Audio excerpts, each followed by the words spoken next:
Microphone check 1 2 1 2. This is your host, not son, baby, and this is another episode of Swingers After Dark. You know, when I was growing up as a little tyke, as a little pup, as a little cub, that was a phrase that the homies used to always use.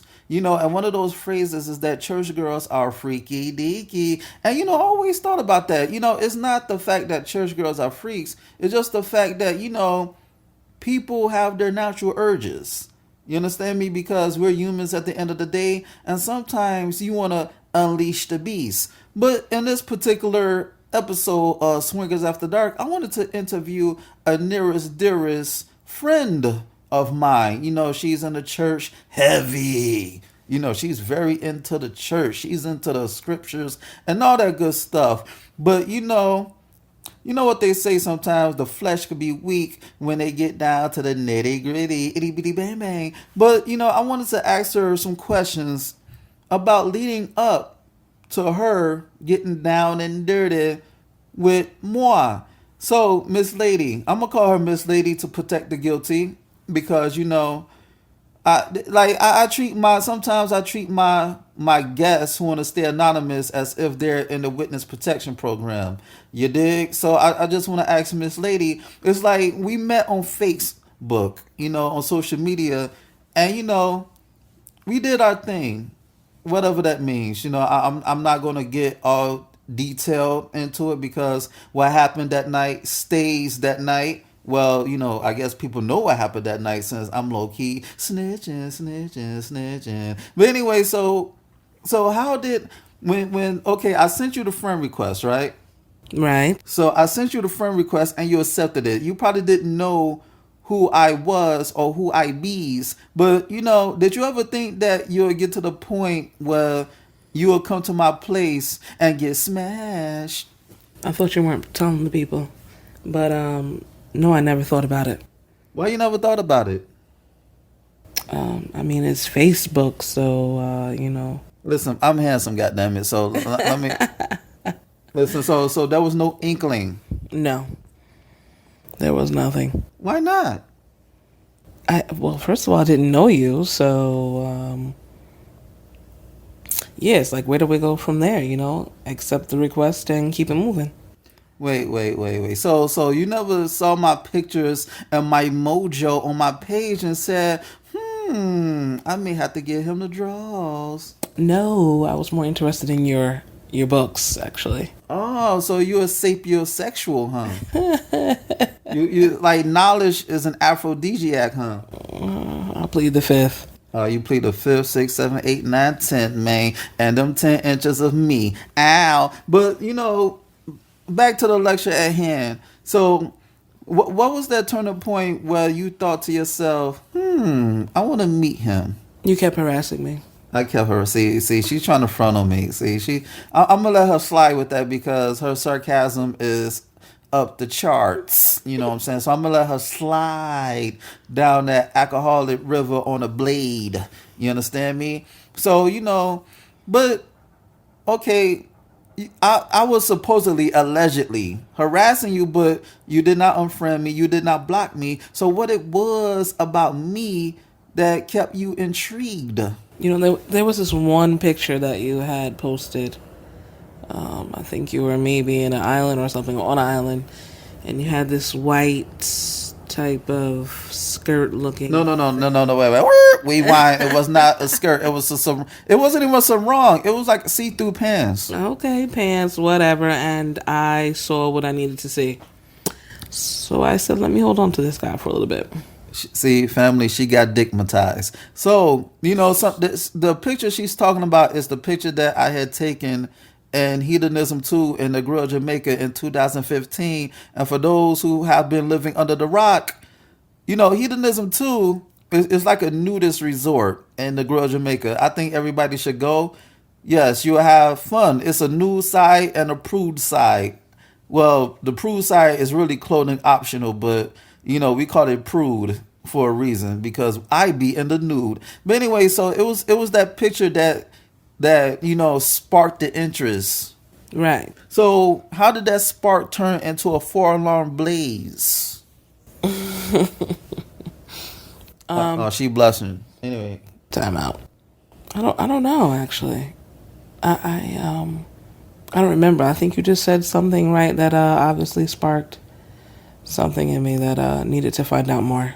see, fellas, you gotta fuck their minds first. You understand me? If they like what they see, you know that you got your foot in the door, and when you fuck her mind first, you could stay in that bitch. You know what I'm saying? Not bitch as in the woman. Bitch as means you could stay in the room once you get your foot in the door. You understand me? So, so the picture got my foot in the door, and my spit, my GAME got me in the room, right?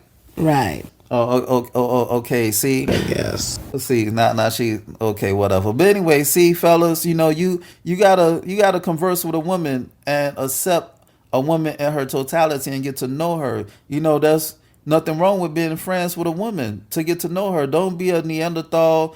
Don't be a caveman about it, and try to immediately get in her drawers, because chicks get dicks thrown at them on a regular basis. So you got to stand out and distinguish yourself. And have I been successful doing that, Miss Lady? You was alright. But if okay, I did all right for me to fuck you. I didn't say that. So how did I go from I for me to pull down them draws? I didn't say that. That's what you claim. So we gonna play that. Okay. So somebody's fronting. So okay. Let me take me out of the equation, since you don't want to keep it a stack. Since you don't want to be 100% about the situation. So how could a guy go from being I to busting your cheeks? Let me think about it right quick. So while she thinks about it, that's a science. Fellas, that's a science to talking to women. It's about piquing their interest. You need something that stands out. Like me, I stood out because I write books. Yeah. First it was the books, then it was the dick, and then it was the conversation. So that was like a 1, 2, 3 knockout punch into the poo nanny. You understand me? Ain't that right, Miss Lady? Yeah. You see how she contradicted herself? At first she said, I didn't get the pussy. Now she's saying I did get the pussy. You saw what I just did, right? Ow. So can you give, okay, let's fuck me and you. Like, let's take us out the equation. How can like a guy approach a chick in the inbox and pique her interest to the point where she wants to meet him even before the sex? Like, sex doesn't have to be the be all end all. How could a man intrigue a woman to the point where, yes, she would meet him, whether it's at his house, her house, or whatever the case? Just keep it 100. Tell her straight up what you want to do or how you feeling, and take it from there. Come on, you're making it too damn easy. I mean, it's easy. It's not that serious. So it's not rocket science. Heck no. So how would you want a guy to approach you? Mind your business. Say something like, maybe I shouldn't say that. Say something like what? Just say like, good morning, how you doing? Right, that works, I guess. Good morning, how you doing? We get that all the time, though. Like, or just say, oh, I saw your picture and I was feeling your birthmark on your forehead. It's facts. There you go, pick out something different. Yeah, see. When I said that, I made her panties squish squash. You feel me? So it was like, it was soggy. It was like Captain Crunch and the milk too long soggy. It was like that, right? Dragging it. Nah, don't do that. Dragging it. So, Miss Lady, see, she's been bashful because church girls at first they're bashful, but then when they really feeling you, when they really like you, it's like the gates open, like the pearly gates open, and the pearly gates are the gates between them thighs. But how would you want a guy to approach you knowing that you're a woman of the church? I would say use the word. And I don't mean that in I mean that in the utmost respectful way. But okay, you say that, but a lot of dudes could use that to their advantage. They could pimp the word to get in your drawers. No, that's what I just said. So I mean that in the utmost respect. Like, come on, now we talking about God. But see, he can have you talking about God before that, you say Jesus when he's in them guts. But I'm just saying that, is a woman of the church any different from a woman on the street? Some of us are. I'll say that. So how would it get to the point where you would want to sleep with a man that you like? It's no different from any other regular heathen that's outside of the church. Say it again. Like, okay, how was I able to bag you? I thought I said that already. Yeah. Okay, it was let's rewind. It was the books that I write. It was the dick because you saw us packing, and then it was the conversation. And then you thought to yourself, he may be a decent guy after all because he doesn't come across as a creep, as a jerk, as a freak. Well, I am a freak, but he doesn't come across as somebody who's beat to bust them cheeks. So you thought that I was a decent guy, which had led you to want to meet me, correct? Right. Don't leave out the part that you kept harassing me. Yeah, harassing her without a restraining order. Is that really harassing or what's the difference between harassment and persistence? After we say no a couple of times, it becomes a harassment. But you never said no to me, I never said though. no. I did not. No, I did not. See, she's fronting again, family. She's just fronting saying, again. Okay, you were persistent. Okay. See, I told y'all she was sarcastic, tongue in cheek, but my tongue was in them cheeks. Ow, Dragging it. But I'm just saying. Okay, so I'm gonna cut this short because you're bashful. I get it. You want to keep your identity on the low. But tell my audience how guys could shoot their shot at a church girl, even if they just want to fuck. Good luck with that. I mean, I always say for myself, keep it 100. You'll never know, what you're gonna get. So is it true that church girls are freaks? I mean, some of that might be. I've come across a couple. You see how she was stuttering when I was, busting them guts. That's how she was. But how I was able to, get in them panties to fuck you. How were you able to get in there? Yeah. You use your mouth. Your mouth to speak some correct words to my ears. So she's saying that I have a mouthpiece.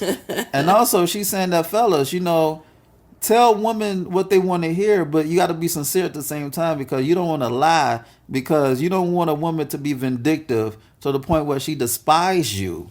You understand me? Always keep it 100. You could tell a woman them sweet somethings, but at the same time be genuine and be sincere, even if she knows that the only thing you want is that nut because she wants a nut too, but just treat her with that respect to the point where if you lie to her, that's telling her that she can't stomach the truth and she's going to be offended. And you don't want to make an enemy out of a chick who could be a ride or die chick. You understand me? Right? Absolutely right. And on that note, this has been another episode of Swingers After Dark, and this is your host, Nasun, baby. Check out my website at www.nasunblaze.com. That's www.nahsunblaze.com. And check out my ebook, You, Me, Us, Them, The Swinger Manifesto. It's on Nook, Kindle, iBooks, Google Play. Go get it. It'll make you say, na, ow. And shoot me an email at swingpodcast@gmail.com. That's swingpodcast@gmail.com. Hit me up with any questions or concerns that you may have. Also, rate, share, subscribe, and comment on this podcast. Yeah, dig. And on that note, until next time, peace. And don't kiss them hoes in the mouth, baby.